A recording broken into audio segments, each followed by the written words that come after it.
Let's hit some keywords and some receipts. Alma. Alma is young woman. You can look at the Hebrew version of the word in the comments or in the description.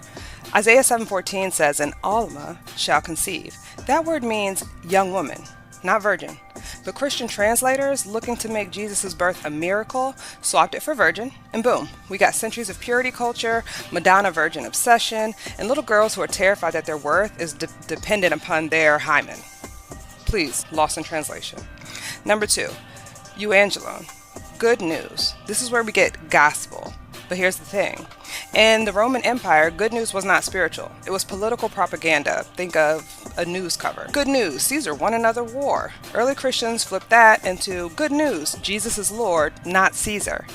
What it was then was treason dressed as worship. Ecclesia, assembly.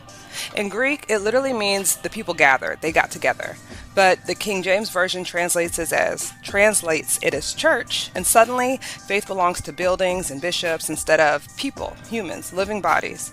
That little translation paid the mortgage on a whole bunch of cathedrals. Lo tirtash. Lo tirtsach. Sorry.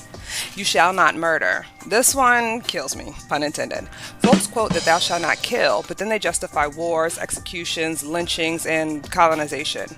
But the actual Hebrew only forbade murder, not killing animals or fighting in war. Imagine how many sermons actually collapse if we get that one word correct. Kosem kesamim, one who divines divinations. That's in one of my favorite verses, Deuteronomy 18, the no witchcraft verse. But if you notice, it's not a general ban on all spiritual gifts. It was targeting exploitive, manipulative magic. But the translation flattened it into no magic period. That mistranslation was fuel for things like Salem witch trials. Parthenos, a maiden. In Greek, a maiden can mean virgin or it could just mean unmarried. The translators decided to use virgin because, it looks a little more spicy, I guess. I don't know. But that one word, it shapes Catholic celibacy rules, Marian devotion, and purity culture on every single continent. Tyrannos, a tyrant. That word shows up in ancient manuscripts, but KJV translations scrubbed any anti-king notations because King James was not about to fund a Bible that called him a tyrant, right? Amen. So be it. We shout it at the end of the prayers. We shout it at the end of our prayers like it's a period at the end of a sentence. But in Hebrew and Greek, it's a word of collective agreement. It's a word of alignment. We stand with this. We are in agreement with it. It's not passive. It's active alignment.